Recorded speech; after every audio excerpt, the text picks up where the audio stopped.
길로도 형사처벌을 받지 않는 좋은 시대를 살고 있죠. 얼마나 간음하기 좋은 세상입니까? 간통죄가 폐지된 지금 대한민국의 현 주소는 어떨까요? 2023년 기준 전체 혼인 건수가 19만 3천여 건인데 이혼 건수는 9만 2천여 건이라고 합니다. 무려 이혼율이 47.7%.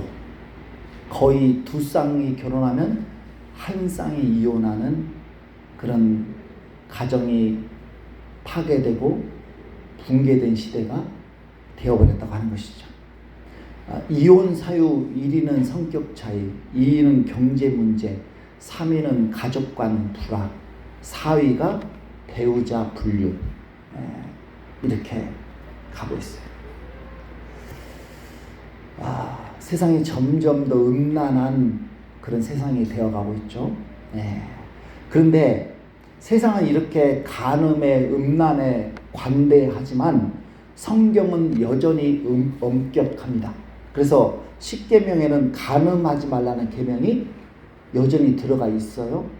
예수님은 음욕을 품고 여자를 보는 자마다 이미 간음하였다라고 간음의 기준을 더 엄격하게 강화를 시키셨죠. 구약시대에 간음하다 적발되면 두 사람 모두 돌로 쳐서 죽이는 형을 하게 되어 있어요. 히브리서 13장 4절은 간음하는 자들을 하나님이 심판하시리라. 세상 법정은 간음을 처벌하지 않지만 하늘 법정에서는 지금도 간음을 처벌하고 있다는 사실을 기억을 해야 됩니다. 고린도전서 6장 9절에서 10절은 간음하는 자가 하나님 나라를 유업으로 받지 못하리라고 했어요. 자, 고린도전서 6장 9절에서 10절까지 우리말 성경으로 같이 읽겠습니다. 여러분은 불의한 사람이 하나님 나라를 상속받지 못할 것을 알지 못합니까? 속지 마십시오. 음행하는 사람이나 우상을 숭배하는 사람이나 간음하는 사람이나 남창이나 동성연애를 하는 사람이나 도둑이나 탐욕하는 사람이나 술꾼이나 남을 헐뜯는 사람이나 속임수로 남을 해롭게 하는 사람이나 약탈하는 사람은 하나님 나라를 상속받지 못할 것입니다. 자, 하나님 나라를 상속받지 못한다는 것은 천국에 갈 수 없다는 뜻이에요. 천국에 갈 수 없다. 여기 천국에 갈 수 없는 11종류의 사람이 나오는데 이 중에 4개가 성적인 죄와 관련이 있어요. 그래서 저와 여러분이 성적인 죄를 짓게 되면 천국에 못 갈 수도 있어요. 그래서 우리는 이 성적으로 문란하고 간음하고 동성애를 저지르는 이 죄를 우리가 특별히 조심을 하셔야 되죠. 특히 간음은 가정을 파괴하는 무서운 죄입니다. 자, 그런데 저와 여러분이 경계해야 될 것은 육적 간음만 있는 게 아니에요. 야고보 사도는 오늘 본문에서 또 다른 간음에 대해서 우리에게 경고를 하고 있죠. 자, 오늘 본문 4절 다시 한번 읽겠습니다. 간음한 여인들아, 세상과 벗된 것이 하나님과 원수됨을 알지 못하느냐? 그런즉 누구든지 세상과 벗이 되고자 하는 자는 스스로 하나님과 원수되는 것이니라. 야고보 사도는 그동안 성도들을 향해서 내 형제들아 그렇게 자주 불렀어요. 그런데 이번에는 간음한 여인들아 그렇게 부르고 있습니다. 교회 안에 간음한 여성도들이 많아서였을까요? 아닙니다. 그러니까 우리가 성경을 읽을 때 그냥 문자 그대로 이해하시면 안 되는 거예요. 야고보 사도는 이 야고보 사도가 말하는 간음한 여인들이 그럼 누구일까? 정말 문자 그대로 성도들 중에 간음한 여성도들일까? 이게 누구를 가리키는지를 알려면 전후 문맥을 잘 살펴봐야 돼요. 야고보서 3장 13절에서 4장 3절까지 야고보가 다룬 주제는 시기심과 경쟁심이에요. 여러분 기억나십니까? 네. 사람들은 누구나 마음에 시기심이 있고 경쟁심이 있다는 것이죠. 그래서 서로 시기하고 경쟁하다가 미워하기도 하고 다투기도 하고 심지어 살인이 일어나기도 한다라고 하는 것입니다. 야고보 사도는 4장 1절에서 이 시기심과 경쟁심의 원인이 우리 마음속에 있는 싸우는 정욕으로부터 나온다. 2주 전에 제가 말씀드렸었죠. 싸우는 정욕으로부터 나온다. 욕심으로부터 시기심과 경쟁심이 발동을 한다라고 하는 거예요. 네. 우리 속에 욕심이 없으면 여러분 시기할 일이 없어요. 다툴 일이 없어요. 네. 경쟁할 일도 없습니다. 이런 일들이 다 어디서 생기느냐?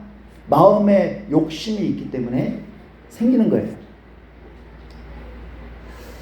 이 욕심 때문에 내가 원하는 것을 다른 사람들이 먼저 얻었을 때 시기질투가 나는 거예요.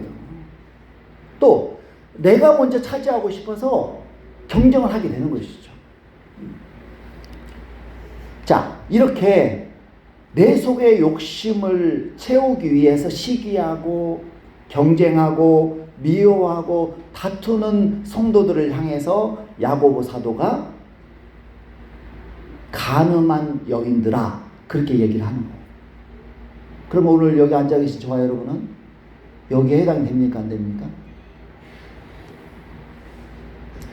자, 그래도 이해가 안 돼요.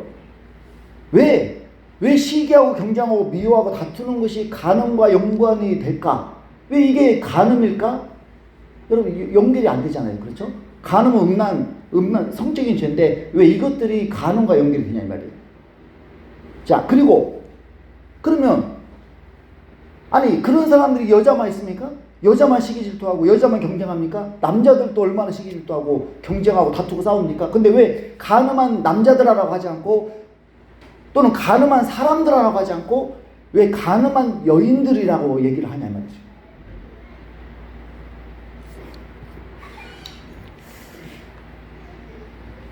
우리가 이것을 이해하려면 성경을 더 폭넓게 살펴봐야 돼. 자, 구약 성경은 하나님과 이스라엘의 관계를 남편과 아내의 관계로 설명을 해요. 자, 이사야 54장 5절 있습니다. 이는 너를 지으시니가 내 남편이시라. 그의 이름은 만군의 여호와이시며 내 구속자는 이스라엘의 거룩한 이시라. 그는 온 땅의 하나님이라 일컬음을 받으실 것이라.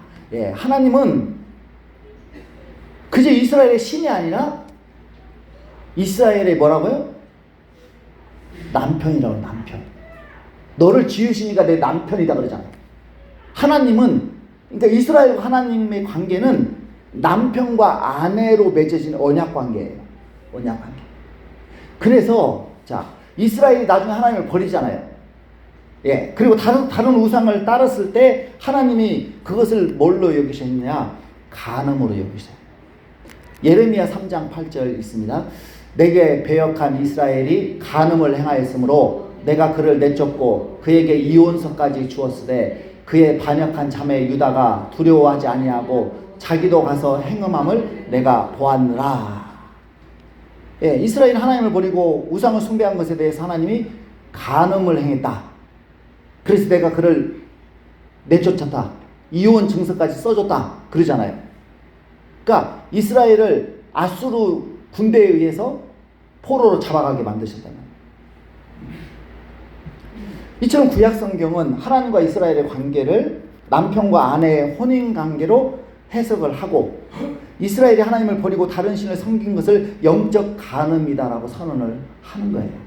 자, 그렇다면 신약 성경은 어떨까? 신약 성경은 예수 그리스도와 그를 믿는 저와 여러분을 신랑과 신부라고 설명합니다. 자, 고린도후서 11장 2절 있습니다.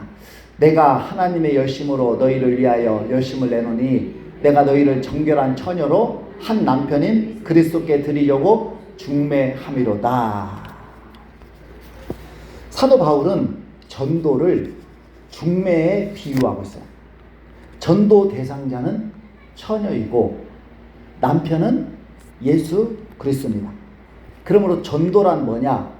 처녀인 전도 대상자를 남편인 그리스도와 이어주는 거, 중매해주는 거, 그게 전도래요. 전도. 여러분은 이런 중매 많이 하셨습니까? 자, 세례 요한은 자기를 따르는 수많은 백성들이 모두 예수님께 가버린다라고 하는 제자들의 투정을 듣고 질투하지 않았어요. 오히려 그는 결혼하는 신랑을 축하하는 친구의 기쁨이 나에게 충만했다고 고백을 하고 있어요. 왜냐? 세례 요한이 신랑이 아니라 누가 신랑이에요? 예수님이 신랑이에요. 세례 요한은 예수님과 백성들을 중매시켜주는 역할을 한 거예요. 그러니까 그게 성공을 해가지고 자기를 따르는 사람들이 다 예수님께 갔기 때문에 중매가 성공을 한 거죠. 그래서 너무너무 기쁘다라고 고백을 하는 거예요. 네. 자, 사도 바울은 남편들에게 아내를 사랑하라고 권면하면서 이렇게 교훈을 하죠. 자, 에베소서 5장 25절 있습니다. 남편들아 아내 사랑하기를 그리스도께서 교회를 사랑하시고 그 교회를 위하여 자신을 주심과 같이 하라. 남편이 어떻게 아내를 사랑해야 하는가? 그 모델로 사도 바울이 제시하는 것이 누구냐? 그리스도와 교회예요. 왜냐? 예수 그리스도는 신랑이시고 교회 공동체는 신부이기 때문입니다. 남편인 그리스도께서 신부인 교회를 위하여 자기 목숨을 십자가에 내놓으셨잖아요. 이렇게 신부를 사랑하는 예수님처럼 남편들은 아내를 사랑하라. 목숨 바쳐 사랑하라. 그렇게 명령을 하고 있는 것이죠.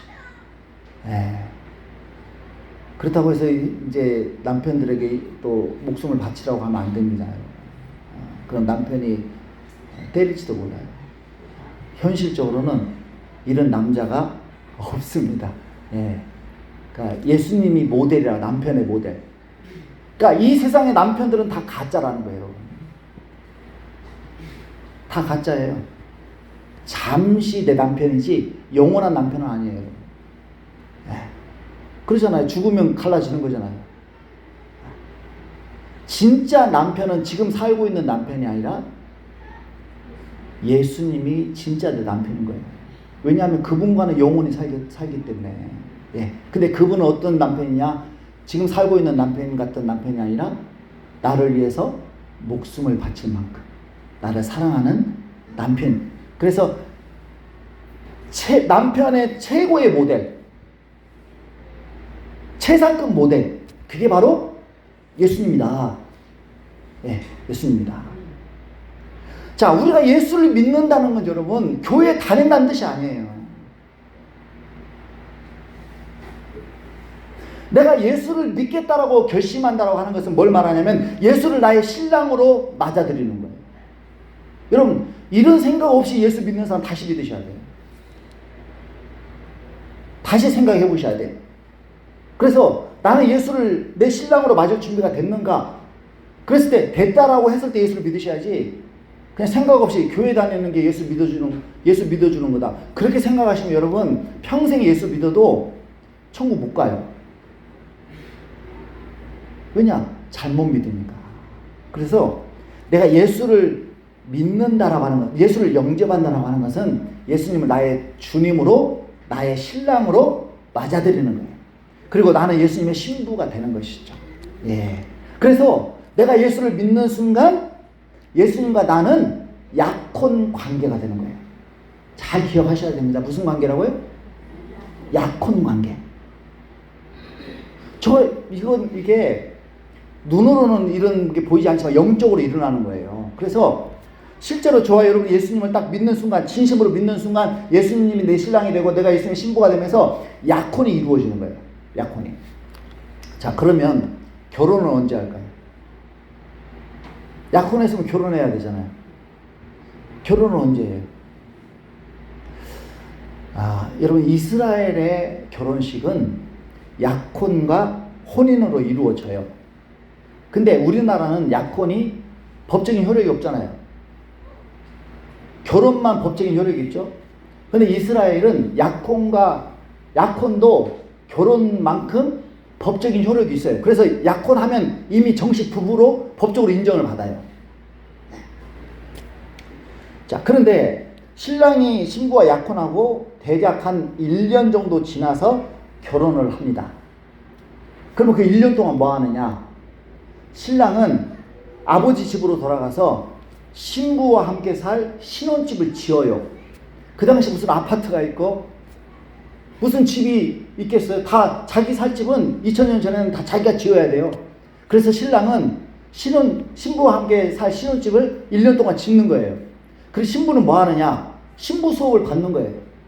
예, 신부로서 가정을 꾸릴 살림을 배우고 신부 수업을 받는 것이죠. 그리고 이제 모든 것이 준비가 되면 신랑 아버지가 신랑을 보내서 신부를 데려오게 합니다. 그리고 신랑 집에서 일주일 동안 또는 2주일 동안 혼인 잔치가 열려요. 예. 이게 이제 이스라엘의 결혼식. 자, 예수님의 결혼식도 이것과 똑같습니다. 예. 저와 여러분이 예수를 믿는 순간 예수님과 약혼했다고 그랬죠. 자, 그럼 결혼을 언제 하느냐? 예수님께서 12 제자에게 어느 날 이런 말씀을 하죠. 내가 이제 아버지 집으로 돌아갈 것이다. 떠날 것이다. 그러니까 제자들이 예수님이 갑자기 떠난다고 하니까 막 근심과 염려를 합니다.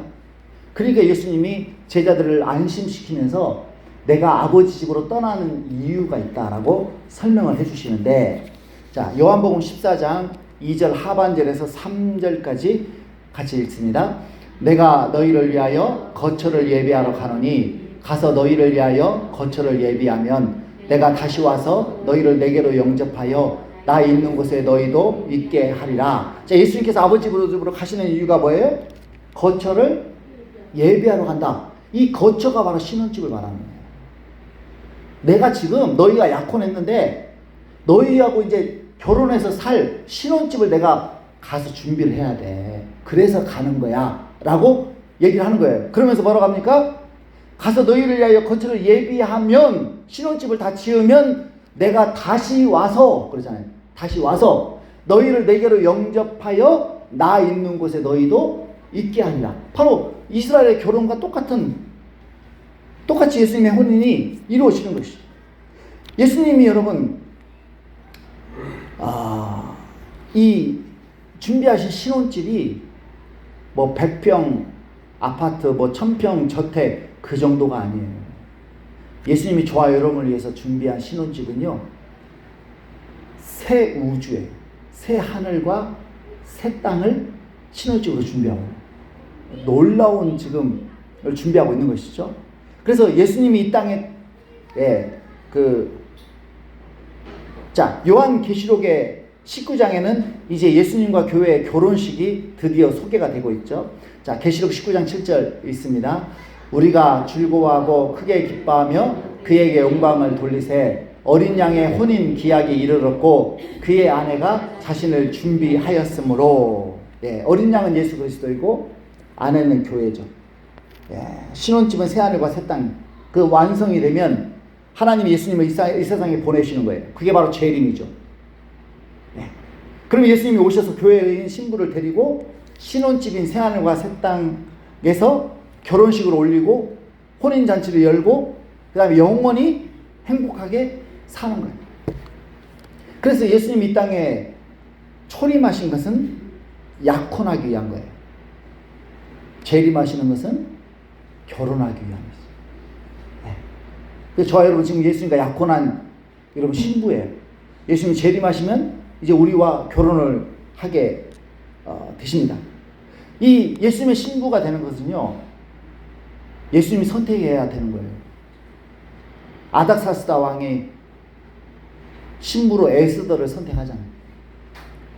마찬가지. 내가 예수님의 신부가 되고 싶다고 되는 게 아니라 예수님이 나를 신부로 선택을 하셔야 되는데 저와 여러분은 이미 예수님께 선택받은 줄 믿습니다.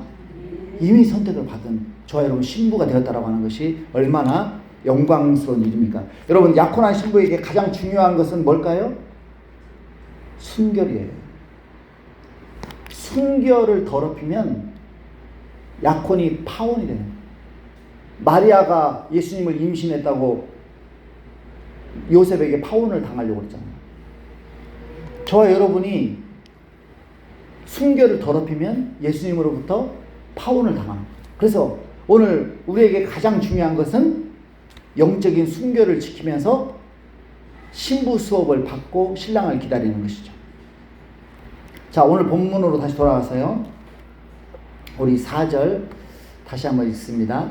간음한 여인들아, 세상과 벗된 것이 하나님과 원수됨을 알지 못하느냐? 그런즉 누구든지 세상과 벗이 되고자 하는 자는 스스로 하나님과 원수되는 것이니라.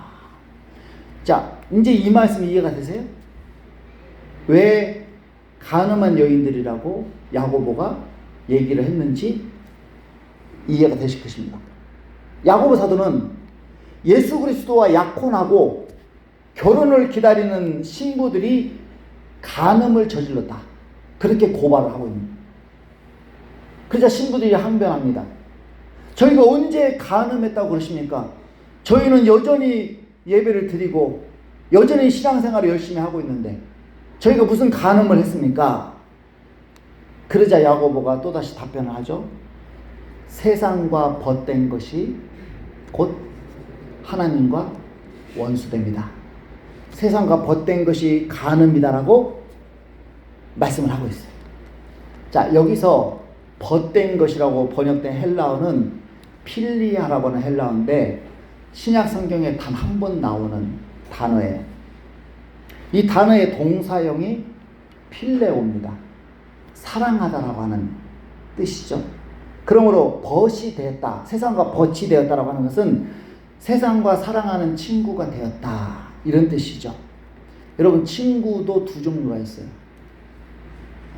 친구도 두 종류가 있습니다. 남친이 있고 남사친이 있어요. 제 어린 시절에는 남사친이라는 용어가 없었어요. 요즘 애들은 이 남친과 남사친을 이렇게 나누더라고요. 남친은 이제 남자친구, 말 그대로 사귀는 관계, 연인, 이 남친이고, 남사친은 그냥 순수하게 우정을 위해서 만나는 남자 또는 여자, 예, 여친, 여사친, 이렇게 있어요. 자, 그러면 세상과 벗이 되었다고 했을 때 이 벗된 것은 남사친이 되었다는 뜻이 아니에요. 남친이 되었다는 뜻이에요. 그러니까 세상과 연인 관계를 맺었다는 뜻입니다. 여러분, 우리가 얼마든지 남친을 가질 수 있어요. 그러나 남편 있는 여자는 남친을 가지면 안 돼요.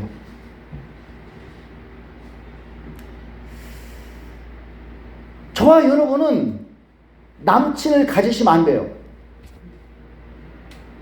왜요? 남편 있는 여자잖아요. 그 남편이 누구예요? 예수 그리스도.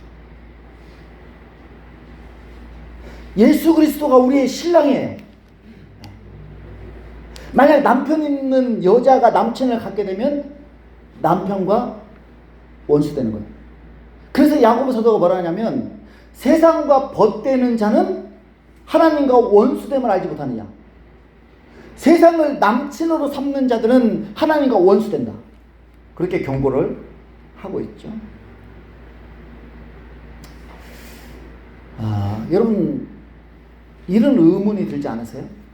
내가 예수를 믿고 예수님이 내 신랑이 되고 하나님이 내 아버지가 되었는데 왜 나는 예수 신랑과 가깝게 지내지 못할까? 왜 예수님과 친하게 지내세요? 막 예수님 부르면 막 예수님이 나 여기 있다면서 막 여러분과 막 가깝게 예수님이 다가오세요? 내가 하나님의 아버지가 됐는데 하나님의 아빠라고 부르면 하나님이 막 내게 막 하나님의 임재가 가득하게 내게 가까이 오세요? 자, 오늘 우리 의문, 왜 나는 예수를 믿어도, 왜 신앙생활을 이렇게 오래 해도 하나님과 여전히 가까워지지 않을까? 왜 예수님과 친밀해지지 않을까? 하는 의문이 우리가 들 때가 있다 이 말이에요. 저도 그래요. 그 이유를 오늘 본문에서 얘기를 하는 거예요. 우리가 예수 신랑과 가까워지지 못하고 있는 이유는 저와 여러분에게 남친이 있기 때문입니다. 여러분, 남편과 아내 중 한쪽에게 여친이나 남친이 생기면 어떻게 되겠어요? 그 부부는 원수가 되는 거예요. 같은 집에 살아도 날마다 헤어지자고 싸우고 각방 쓰고 밥도 같이 안 먹고 여러분 얼굴도 쳐다보지 않아요. 정말 왼수가 되는 거예요. 왼수가. 한쪽이 불륜을 저지르면 그 관계는 여러분 절대 유지 안 됩니다. 파탄 완전히 깨져버려요. 마찬가지예요, 여러분. 저와 여러분에게 세상이라고 하는 남친이 있는 한 저와 여러분은 예수 그리스도와 절대 가까워질 수 없어요. 가까워지기는커녕 점점 멀어집니다. 주님과 자주 부딪히게 되고 갈등을 빚게 되고 나중에는 원수가 되는 거예요. 하나님이 그 사람의 예배를 받질 않으셔요. 복을 주시질 않으세요. 오히려 징계와 재앙을 당하게 되죠. 여러분, 구약시대 이스라엘이 그랬어요. 하나님을 버리고 우상이라는 남친을 사귀었을 때 그들은 계속 하나님과 갈등을 빚는 것을 우리가 구약성경 읽어보면 계속 하나님과 갈등이 일어나요. 하나님과 원수가 되었어요. 하나님은 이스라엘에게 끊임없이 남친을 버리고 돌아오라고 했지만 그들은 말을 듣지 않았어요. 결국 하나님은 그들에게 이혼 증서를 써주고 이혼을 해버렸잖아요. 그리고 그들을 내쫓았어요. 바벨론에 이스라엘은 포로로 끌려가서 70년 동안 환난을 당하지 않습니까? 저와 여러분이 세상이라는 남친을 끊지 않으면 하나님과 친밀함을 누릴 수가 없어요. 오히려 하나님과 거리가 점점 멀어져 다시 예수 믿기 전과 같이 하나님과 원수가 되고 축복이 아니라 우리가 징계를 당하게 된다는 것을 아셔야 됩니다. 자, 그러면 왜 하나님은 이렇게 세상을 싫어할까? 물론 남편한테 당신은 왜 내 남친이 싫어? 그러면은 남편이 뭐라고 하겠어요?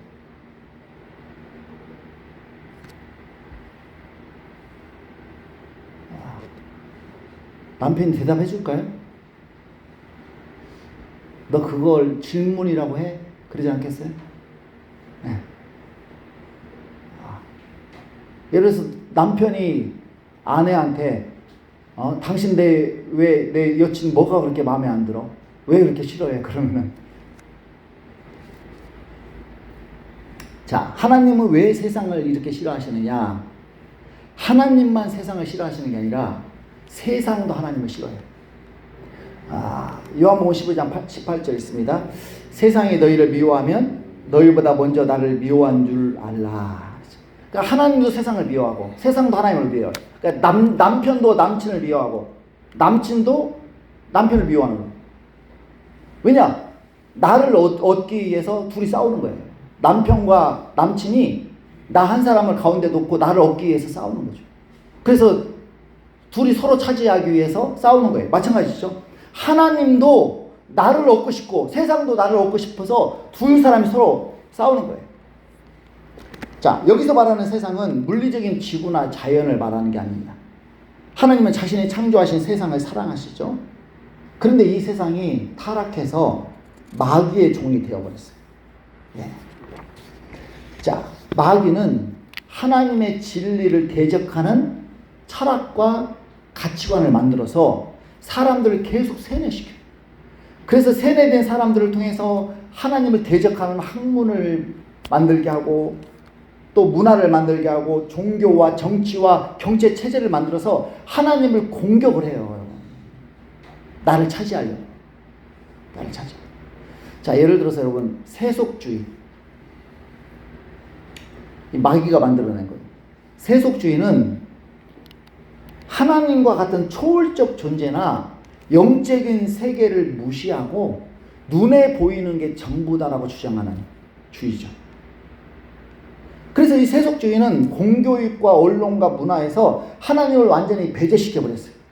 그러니까 저는 이해가 안 되는 것 중에 하나가 9시 뉴스에 왜 하나님에 대해서는 안 나올까? 가끔 그런 의문이 들어요.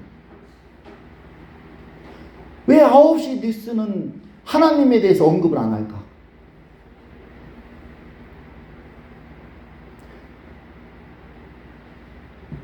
여러분, 방송이나 공교육에서 하나님이라고 하는 단어는 금기어예요.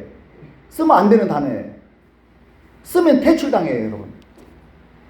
하나님을 언급하지 않는 것이 상식이고 예의가 되어버렸어요. 하나님이 눈을 시퍼렇게 뜨고 계신데, 살아계신데, 세상은 이렇게 하나님을 왕따시키고 무시하고 있다 이 말이죠. 이게 세속주의. 두 번째, 인본주의입니다. 하나님 대신에 세상을 인간의 이 세상, 하나님 대신 인간의 세상의 중심으로 삼는 것이죠. 그래서 인간의 이성과 능력을 최고의 가치로 여기는 거예요. 하나님의 주권은 철저히 부인하면서 사람의 인권은 지독하게 강조돼요. 아주 인권 타령을 그냥 그래서 여러분, 학생들의 또 인권을 너무 강조해가지고 교권이 다 무너졌잖아요. 그래서 이 인본주의에서는 사람이 세상의 중심이고 주인공이에요. 그리고 이 세상의 구원자는 하나님이 아니라 사람, 인간, 우리가 세상의 구원자, 어벤져스. 세 번째, 상대주의죠. 세상은 절대적인 진리나 도덕적 기준을 허용하지 않아요. 진리와 도덕은 개인이나 문화에 따라 달라질 수 있다. 이게 상대주의예요. 절대적인 진리는 없다는 거예요. 성경이 가르치는 절대적 진리와 계명을 부정하죠.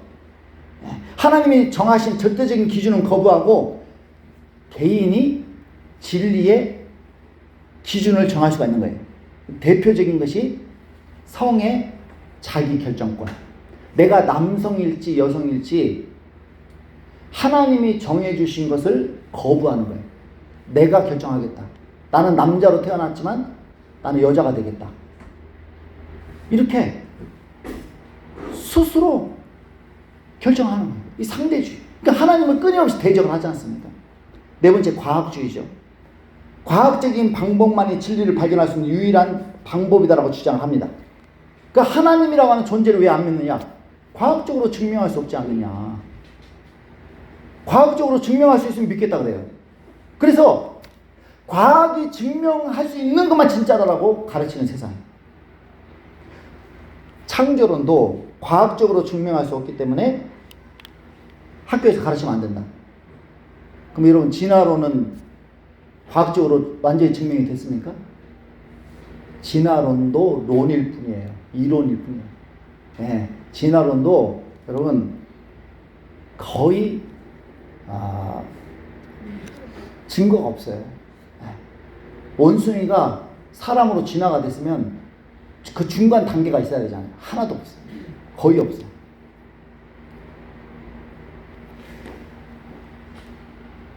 여러분, 원자라고 하는 존재가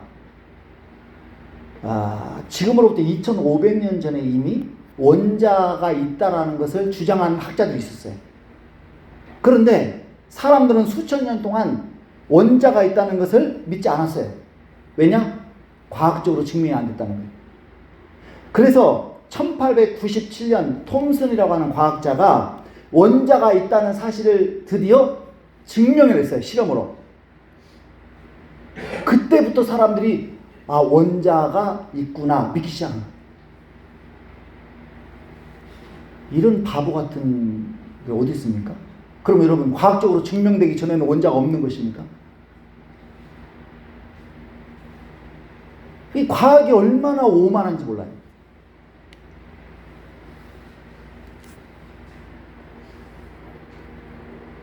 여러분, 있는 것은 과학적으로 증명이 되든 안 되든 있는 것은 있는 거예요. 없는 것은 없는 거죠. 그렇죠? 예. 하나님이 과학적으로 증명할 수 없으니까 하나님 안 계시다? 그럼 만약에 지금으로부터 한 수백 년 지나가지고 과학이 엄청나게 발달해가지고 하나님이 계시다라는 것을 증명을 해냈어요. 과학적으로 증명을 해냈어요. 하나님 계시다. 그러면 그때는 뭐 어떻게 할 거냐? 그때는 아, 하나님 계시네? 그때야 인정할 거예요.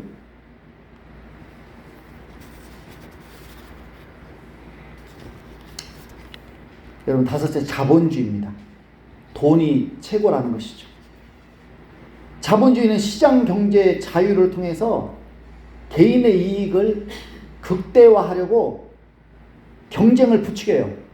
여기서 여러분 심각한 경제적 불평등이 발생하는 거예요. 부익부 빈익빈. 잘 사는 사람은 더 잘 살고 못 사는 사람은 완전히 거렁뱅이가 되는 거예요. 여러분, 자본주의 엔진은, 자본주의를 움직이는 힘은 소비예요. 소비가 안 되면 자본주의는 무너져요. 그래서 사람들이 소비를 많이 해야 경제가 돌아가기 때문에 끊임없이 광고를 하는 거예요. 그래서 필요도 없는 물건들, 안 사도 되는 물건들을 사람들을 끊임없이 소비심리를 부추겨가지고 사게 만드는 거예요. 네, 사게 만드는 거예요. 똑같은 물건도 속은 똑같은데 겉에 디자인만 바꿔가지고 또 파는 거예요. 아, 나는 돈이 없어서 소비 못합니다. 그러면 뭐라고 하냐면 카드 만들어 주겠다.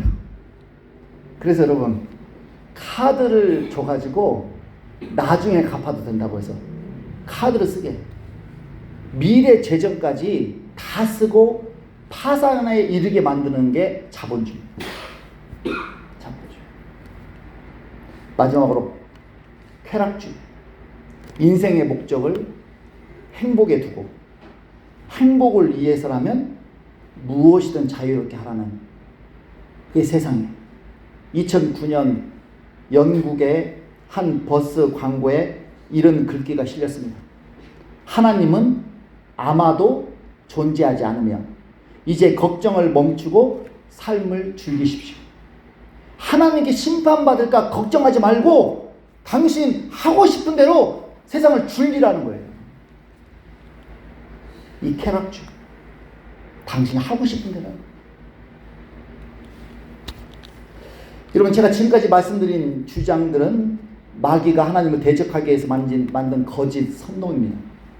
마귀는 자신이 하나님이 되려다가 실패하고 하늘에서 쫓겨난 것에 대한 보복으로 이 세상을 거짓된 신념으로 세뇌시켜서 하나님을 대적하고 있는 것이죠. 그래서 하나님이 세상을 싫어하는 거예요. 저와 여러분은 남편과 남친 사이에 선택을 하셔야 돼요. 하나님 편에 서든지 세상 편에 서야 하는 것입니다. 남편을 선택하든지 남친을 선택해야 되는 거예요. 양다리 걸치면, 둘 다 사랑하면 둘 다에게 버림받습니다. 둘 다에게 버림받습니다. 자, 그런데 제가 이렇게 세상을 이렇게 부정적으로 얘기를 하면 또 그럼 뭐 세상에서 살지 말라는 거냐, 세상 떠나서 그러면 저 산에 가서 살라는 거냐, 이제 이렇게 또 생각할 수도 있어요. 여러분, 그런 뜻이 아니에요. 병원 가지 말고 기도해서 나으라는 뜻이 아니에요. 침대에 사지 말고 땅바닥에서 잠자라는 뜻이 아니에요. 영화도 보지 말고 성경만 보라는 뜻이 아닙니다. 크리스찬도 세상 문화 누릴 수 있어요. 세상의 편리함 누릴 수 있습니다. 그러나 단 한 가지만 저와 여러분이 하시지 않으면 돼요. 우리가 세상을 저와 여러분도 누릴 수 있어요. 그렇지만 조건이 하나 있는 거예요. 이것만 하지 않으시면 돼요. 하나님보다 세상을 더 사랑하지는 말라는 거예요. 여러분, 내 아내가 이웃집 아저씨 만날 수 있어요. 아니, 이웃집에 사는데 어떻게 안 만나요? 그러잖아요. 이웃집 아저씨 힘드니까 먹을 것 만들면 갖다 드릴 수도 있어요. 잘해드릴 수 있어요. 이거 남편이 막으면 안 되죠. 그러나 내 아내가 남편보다 아저씨를 사랑하면 안 되는 거예요. 여러분, 그건 불륜이잖아요. 우리가 세상에서 돈 벌어야 됩니다. 그러나 예수님보다 돈을 더 사랑하면 불륜이 되는 거예요. 불륜. 우리가 꿈을 이루기 위해서 열심히 노력해야 돼요. 그러나 예수님보다 꿈을 더 사랑하면 간음이 되는 거예요. 더 나아가서 세상의 건전한 문화가 아닌 하나님을 대적하는 문화를 즐기고 음주 가물을 하고 투자가 아닌 투기를 하고 세상 가치관에 동조하고 성적으로 문란하고 인생의 목적을 거르기 아닌 행복에 둔다면 그는 세상편에 서는 자여 하나님을 대적하는 자가 되는 거고 하나님과 원수가 되는 것이죠. 정리하겠습니다. 일주일 중에 하루는 남편과 보내고 6일은 남친과 보내는 여자가 있어요. 6일 동안은 집을 나가서 남친 집에서 보내는 거죠. 남친을 위해서 밥을 해주고 빨래를 해주고 온갖 굳은 일을 해줘요. 남친을 사랑해서 남친이 요구하는 것은 뭐든 다 해줍니다. 그러다 일주일 중 단 하루만 집으로 돌아와서는 남편을 위해서 봉사를 해요. 네, 남편을 위해서 또 빨래해주고 설거지해주고 밥해주고, 네. 그리고 그 하루가 지나면 또 남친 집으로 가는 것이죠. 오늘 많은 그리스도인들이 이 여자처럼 산다는 거예요. 네, 주일 하루만 잠시 남편인 그리스도를 위해 살고 나머지 6일은 남친인 세상을 위해서 살아간다는 거예요. 세상에 주는 성공, 세상에 주는 편리함, 세상에 주는 재물, 세상에 주는 쾌락, 세상이 만든 문화를 누리기 위해서 6일 동안 바쁘게 뛰어다닌다는 거예요. 여러분, 세상 남친과는 6일을 보내고 예수 남편과는 하루도 아닌 겨우 예배 시간 1시간을 보낸다는 거예요. 자, 이렇게 살면 어떻게 주님과 가까워지겠냐면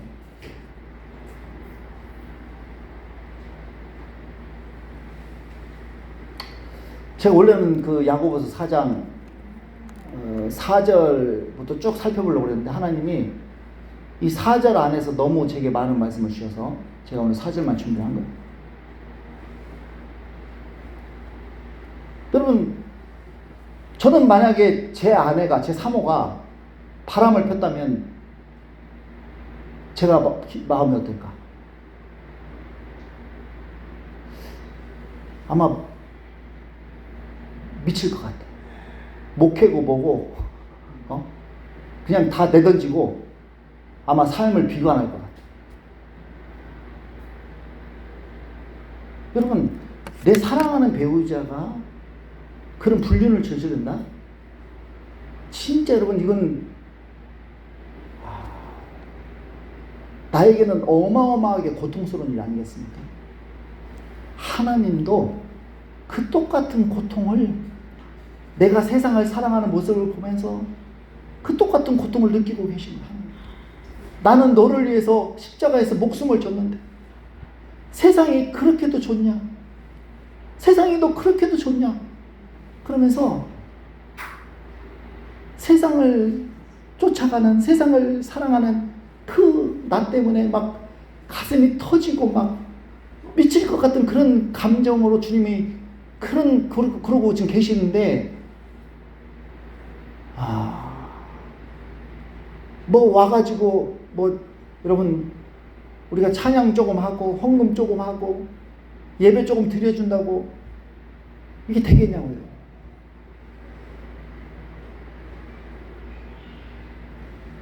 그 저와 여러분이 정말 주님과 가까워지기를 원하신다면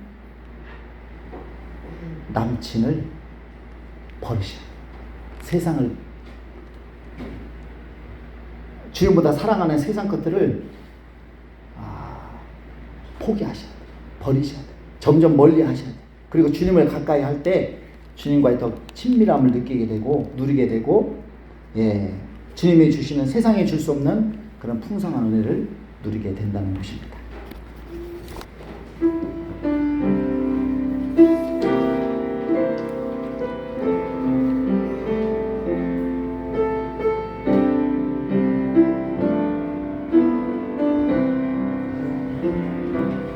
세상에서 방황할 때 나 주님을 몰랐네. 내 맘대로 고집하며 온갖 죄를 저질렀네. 예수여 이 죄일도 용서받을 수 있나요? 벌레만도 못하는 용서받을 수 있나요? 많은 사람 찾아와서 나의 친구가 되어도 병든 몸과 상한 마음 위로받지 못했다오. 예수여 이 죄인을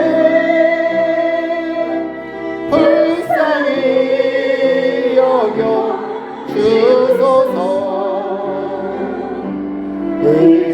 의지할 것 없는 이 몸 위로받기 원합니다. 이 죄인의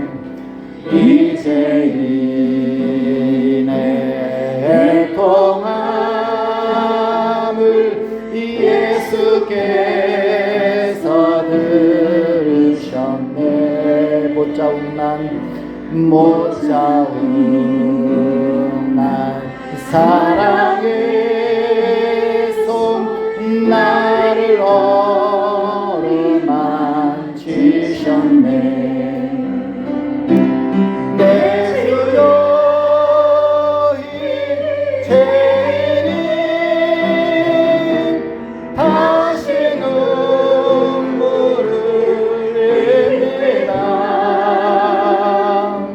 오내 주여 나 이제는 아무 걱정 없습니다. 내 모든 죄 무거운 짐, 내 모든 죄 무거운 짐 이젠 모두 다